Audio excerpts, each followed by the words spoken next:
It's an expensive area, but it's a growing field. They don't have that many in frequency claims, but when they have them, they're severe. Automobile, the included in the package was the same as you have now without the uninsured, underinsured. You can see there, option 2, if you want to add it, it's about $4,000 to add the uninsured, underinsured. When you go to the automobile physical, it was included at $1,000 deductible, but it shows you $14,875 to $16,290 to go to 500. The $17,243 is to take it down to the $250. On page 26 of 31, this is the umbrella that was in the total, separated out, $19,261. But below it, these are the big umbrellas they'll offer. I did want to note, it's not that much more to go from a 4 to a 5, because you only went up $1 million.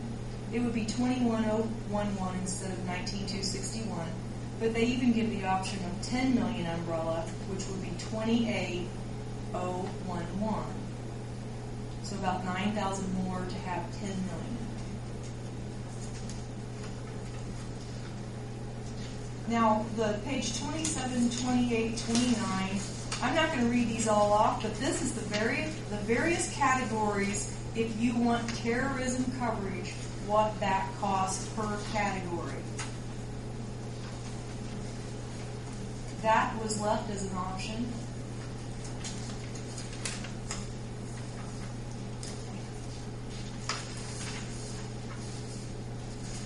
You can exclude terrorism, but not from the workers' comp. They don't let you do that.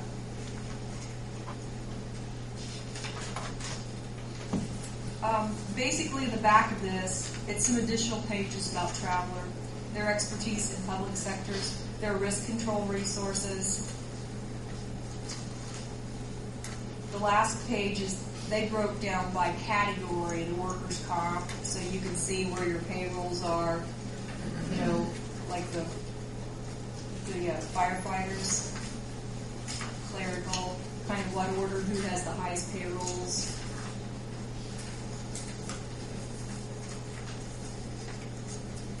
And the workers' comp premium of the $119,388.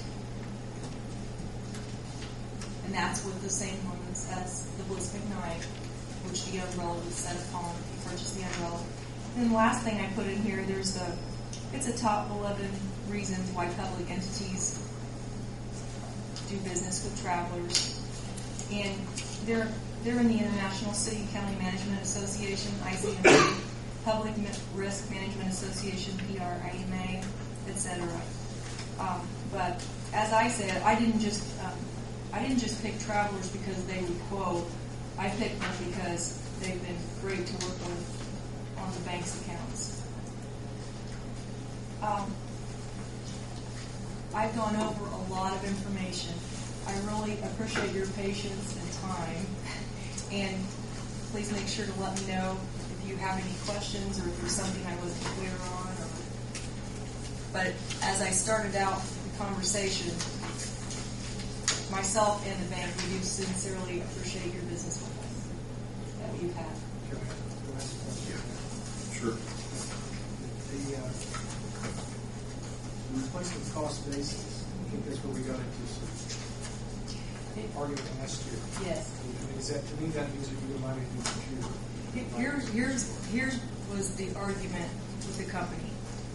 All contracts for insurance say they only have to repair if it can be repaired. And they will replace if it can't be repaired.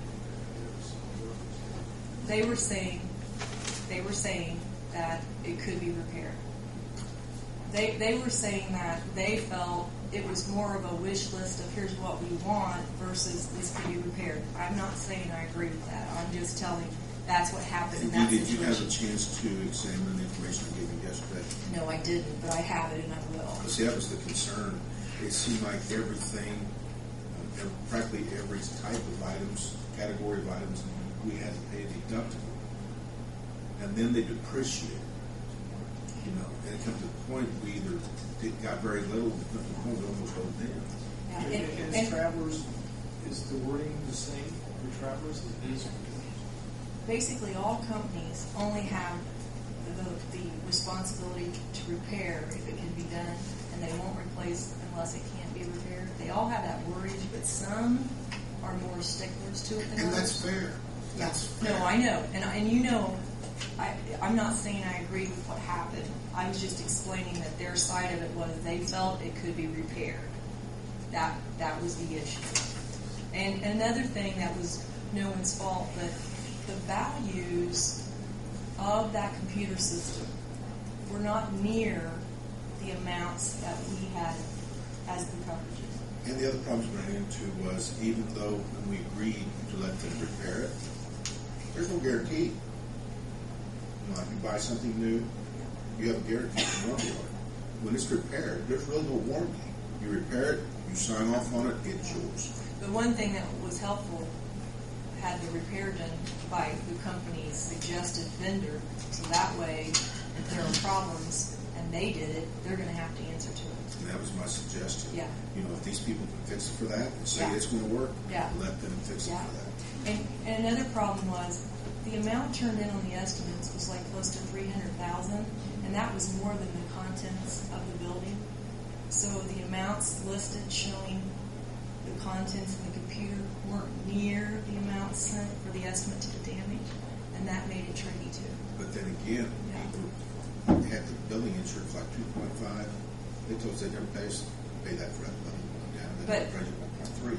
But that, I think that was kind of in the heat of the argument with the claim, because they have to pay up to the amount that it costs to replace it at today's standards, according to your contract, as long as you meet the co-insurance This is why requirements. we need to have it appraised to see what the Right. value of it is, And- so we can insure it for that instead of over-insuring and only collecting. So And that much appraisal for needs replacement. in several categories. It needs to be on the building and the contents in it, and break out what's permanently attached and what's loose. Because if it's permanently attached, it's a building rate, which is cheaper than business personal property contents.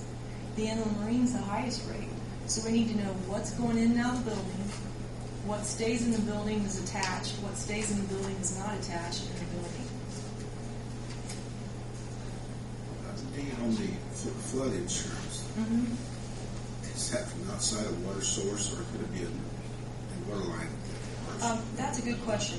You already have coverage if, for example, a ceiling pipe burst and ruined the roof. You do not have coverage for ground seepage coming in. That's flood.